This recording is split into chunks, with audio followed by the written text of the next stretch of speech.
समर्थ और संयम कार में बैठकर एकेडमी के बाहर वेट कर रहे थे। संयम बार बार बाहर की तरफ देख रही थी। समर्थ ने उसकी तरफ देखा और फिर कहा, ऐसे करने से कुछ नहीं होगा। अगर डीन को इस तरफ आना होगा तो वो दिख जाएगा, इसीलिए शांत बैठो। संयम ने उसकी तरफ देखा और फिर एक गहरी सांस ली। समर्थ ने कहा, यह किस लिए था? संयम ने कहा, यकीन नहीं हो रहा कि तुम मेरी मदद कर रहे हो।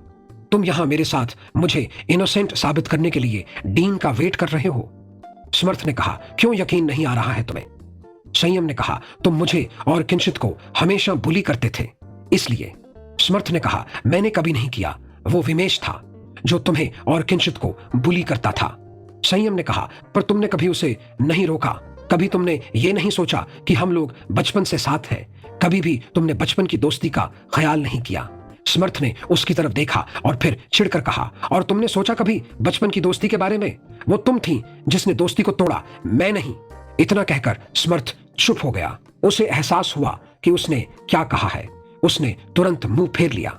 संयम ने हैरानी से कहा, मैंने दोस्ती को तोड़ा? वो तुम थे जिसने बात करना बंद किया था और फिर तुमने किंचित को परेशान करना शुरू कर दिया। तभी अचानक समर्थ को कोई दिखा। उसने तुरंत पलटकर संयम के मुंह पर हाथ रखा और उसे पकड़कर नीचे झुका दिया। समर्थ ने कहा, डीन इज हियर।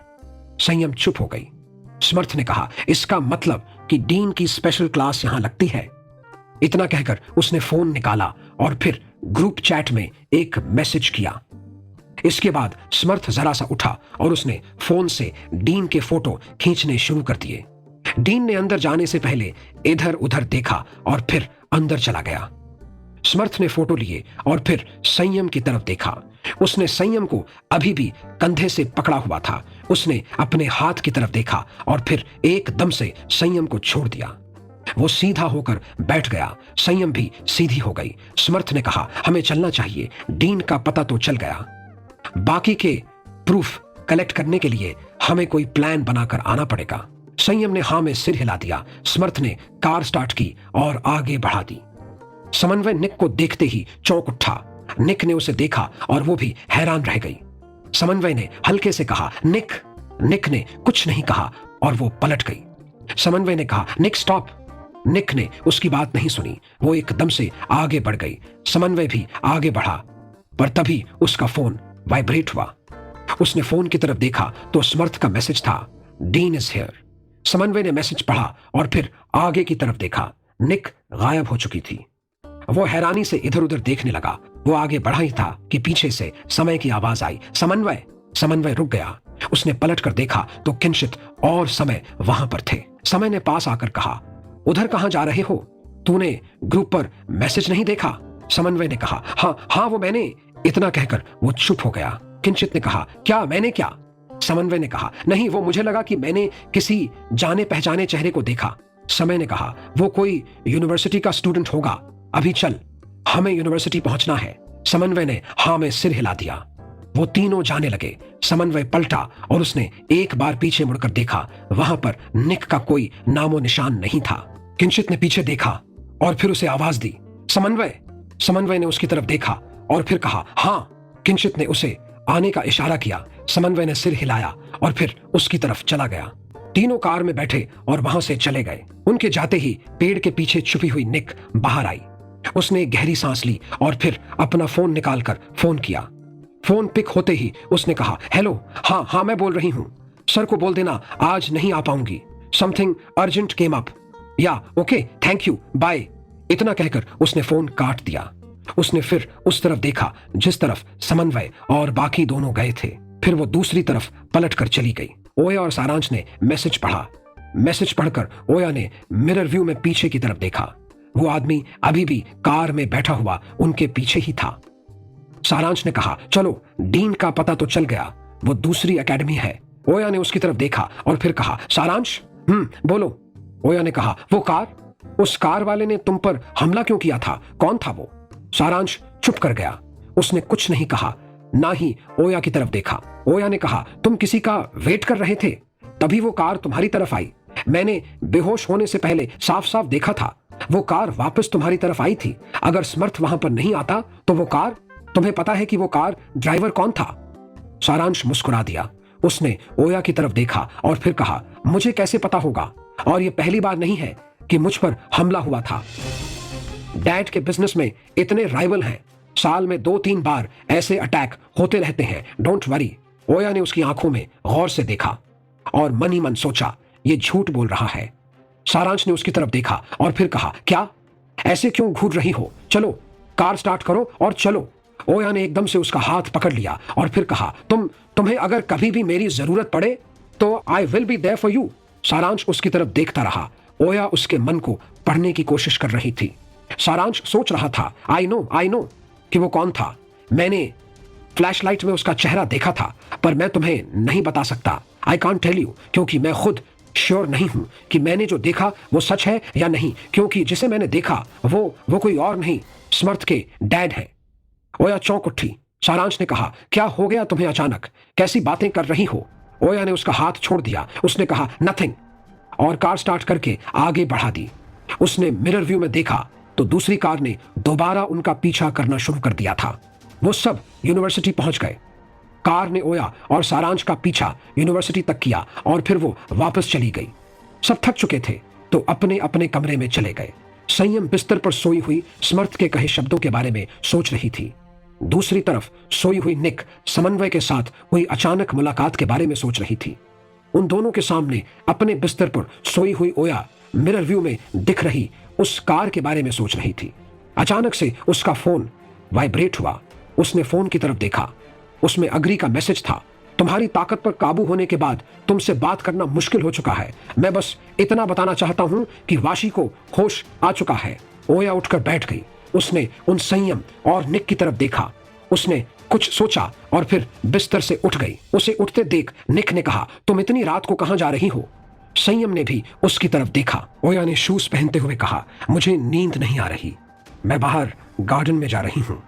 संयम ने कहा, इस वक्त पर। ओया ने कहा, don't worry, I will be back soon. इतना कहकर वो बाहर की तरफ चली गई। संयम ने निक की तरफ देखा। निक ने कहा, नींद तो मुझे भी नहीं आ रही है। संयम ने गहरी सांस ली और फिर कहा, मैं कॉफी बनाकर लाती हूं, वेट। इतना कहकर वो कॉफी मशीन की तरफ बढ़ गई। ओया गैलरी में चल रही थी। उसने इधर उधर देखा, फिर उसने ऊपर सिक्योरिटी कैमरा की तरफ देखा। कैमरा की लाइट ऑफ हो गई। ओया चलते हुए हवा में गायब हो गई। अग्री ने वाशी के सामने खाना रखते हुए कहा, काफी दिनों बाद जागे हो, भूख लगी होगी। वाशी ने कहा, वो अतबी, उसकी वजह से मुझे 2 साल सोकर बिताने पड़े, हश। अग्री ने कहा, अगर तुमने उसे ढूंढ लिया था तो हमें क्यों नहीं बताया। वाशी ने कहा, मुझे क्या पता कि कणक से मिलने के बाद वो इतना ताकतवर हो चुका है, इसीलिए मैंने उसका पीछा करना जरूरी समझा। अग्री ने गहरी सांस ली और फिर कहा, तुम 2 सालों से सो रहे थे, इसलिए तुम्हें ढूंढना मुश्किल हो चुका था। वो तो शुक्र मनाओ कि तुम्हारी ताकतें जाग रही थीं, वरना कभी नहीं ढूंढ पाते तुम्हें। वाशी ने सोचते हुए कहा, मुझे एक बात नहीं समझ आई। ग्रेट सुपीरियर चाहते तो मुझे 1 मिनट में ढूंढ सकते थे। अगर वो खुद यहां आते हैं तो कणक और अतबी भी कुछ नहीं है, पर फिर भी उन्होंने ओया को भेजा और वो उसकी कोई मदद भी नहीं कर रहे हैं। अग्री ने एक गहरी सांस ली और फिर कहा, पता नहीं क्या सोच रहे हैं वो। पीछे से ओया ने हवा से बाहर आते हुए कहा, कौन क्या सोच रहा है। दोनों चौंक उठे। वाशी ने चौंक कर पीछे देखा और फिर कहा, ओ मां, या ऐसे कौन आता है। ओया उसके सामने आकर बैठ गई। उसने वाशी की तरफ देखा। वाशी ने कहा, तुम अपनी ताकतों पर काबू पा चुकी हो, मुबारक हो। 1300 साल की तुम्हारी जिंदगी कामयाब हुई। ओया ने उसे घूर कर देखा और फिर कहा, मेरी उम्र मुझे भी याद है, चिंता मत करो। वाशी ने मुस्कुराकर कहा, तुम बिल्कुल नहीं बदली, वही गुस्सा है अभी भी तुम में। अग्री ने ओया की तरफ देखा और फिर कहा, तुम टेलीपोर्टेशन के जरिए आई। ओया, मैंने मना किया था ना तुम्हें। ओया ने उन दोनों की तरफ देखा और फिर कहा, अगर तुम दोनों भूल गए हो तो मैं बता दूं कि तुम लोग तब तक अपना हुक्म चला सकते थे जब तक कि मेरी ताकतों पर मेरा काबू नहीं होता। वाशी और अग्री ने एक दूसरे की तरफ देखा और फिर दोनों ने सिर झुकाकर एक साथ कहा, जी सुपीरियर। ओया ने एक गहरी सांस ली और फिर कहा, मुझे कुछ जानना है वाशी। वाशी ने कहा, 2 साल पहले की कहानी है ना। ओया ने सिर हिलाते हुए कहा, उससे भी कुछ ज्यादा इंपॉर्टेंट है। अग्री और वाशी ने हैरानी से उसकी तरफ देखा। ओया ने कहा, कल रात हुए एक्सीडेंट के तुरंत बाद मेरा ताकतों पर काबू हुआ। होश में आने से पहले मैंने जीसा को बेहोशी में बुला लिया था। मुझे जानना है कि जो मैं सोच रही हूं वो सच है या नहीं। वाशी ने गहरी सांस ली। वो उठा और उसने ओया के सिर पर हाथ रख दिया। ओया के सिर से और वाशी के हाथ से एक खास तरह की एनर्जी निकलने लगी। थोड़ी देर बाद वाशी ने अपना हाथ हटा लिया और वो ओया के सामने आकर बैठ गया। ओया ने उसकी तरफ गौर से देखा। वाशी ने कहा, तुम जो सोच रही हो वो बिल्कुल सही सोच रही हो। ओया चुप हो गई। अग्री ने कहा, क्या सोच रही है ओया? क्या दिखा तुम्हें वाशी? वाशी ने कहा, ओया के अंदर जीसा की एनर्जी का एक अंश है। अग्री ने चौंक कर ओया की तरफ देखा। ओया ने बिना उसकी तरफ देखे कहा, जब मेरा एक्सीडेंट हुआ तब वो पत्थर मेरे बैग में था। वो मेरे बैग से बाहर आ गया। मेरा सिर उस पर गया और मेरा खून वहां पर बह निकला। हाश, इसका मतलब कि मेरी ताकतों को काबू उस एनर्जी ने किया है जो जीसा से मुझे मिली। वाशी ने कहा, जीसा ने मरकर भी तुम्हारी मदद की। उसने वो किया जो मैं और अग्री पिछले 300 सालों से करने की कोशिश कर रहे थे। ओया ने कहा, जीसा ने कहा था कि जब वो वापस आएगी तो मुझे एक बेहतरीन तोहफा देगी। शायद वो मुझे यही देना चाहती थी। इतना कहकर उसने वाशी की तरफ देखा और फिर कहा, इंसान हमें नहीं मार सकते वाशी। फिर भी जीसा की मौत हुई। मुझे जानना है कैसे, और जीसा की एनर्जी वापस घर आने की बजाय यूनिवर्स में कैसे फैल गई। वाशी ने उसकी तरफ देखा और फिर कहा, तुम्हारे कहने का मतलब है कि वो पत्थर कोई मामूली पत्थर नहीं था, उसमें जीसा की एनर्जी थी? ओया ने हाँ में सिर हिला दिया। वाशी ने कहा, इसका मतलब कि जिस किसी ने भी उसे मारा है वो या तो जीसा के बारे में जानता था या फिर जीसा ने किसी को बचाने के लिए खुद को कुर्बान कर दिया। ओया उसकी तरफ गौर से देख रही है। वाशी ने उसकी तरफ देखा और फिर कहा, हर कोई तुम्हारी तरह नहीं है ओया। भले ही हम एक ही दुनिया से हैं, पर फिर भी तुम सुपीरियर फैमिली से हो और हम गॉड फैमिली से। ये फर्क क्यों है? क्योंकि हमारी दुनिया में हर किसी के पास अलग शक्तियां हैं। अग्री ने कहा, इंसान तब तक हमें नहीं मार सकते जब तक कि उन्हें हमारी कमजोरी का पता न हो। जीसा की कमजोरी पर वार किसी ने जानबूझकर किया या फिर ये सबको इंसिडेंट की वजह से हुआ, पता नहीं। जिसने भी जीसा को मारा उसने जीसा की कमजोरी पर सीधा वार किया था। ओया ने सिर को झुकाकर कहा, क्या जीसा इस हमले को रोक नहीं सकती थी? वाशी ने मुस्कुराकर कहा, मैंने कहा ना, हर किसी के पास अलग अलग शक्तियां हैं। हर सुपीरियर जेनरेशन में एक सुपीरियर सबसे ज्यादा ताकतवर है। जैसे कि तुम्हारे बाबा यानी कि ग्रेट सुपीरियर अपनी जेनरेशन के सबसे ताकतवर सुपीरियर हैं। इसीलिए वो पिछले 6000 सालों से हमारे ग्रेट सुपीरियर हैं। अग्री ने कहा, अपनी जेनरेशन में तुम सबसे ज्यादा ताकतवर हो। तुम्हारे पास वो पावर्स हैं जो ग्रेट सुपीरियर के पास भी नहीं।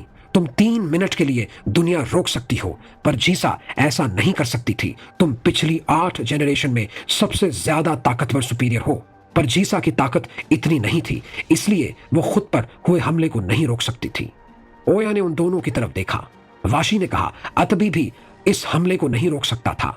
आखिर है तो वो भी अग्री का छोटा भाई ही एक गार्ड। उसकी ताकत गार्ड्स में सबसे ज्यादा है, पर इतनी नहीं कि वो किसी सुपीरियर की मौत को रोक सके।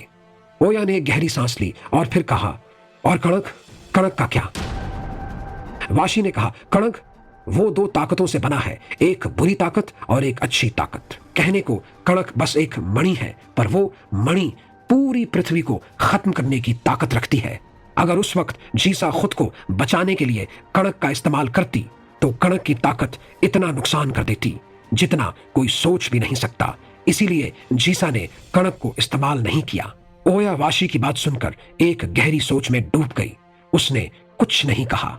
आगे क्या मोड़ लेगी ये कहानी जानने के लिए अगले भाग का इंतजार करें।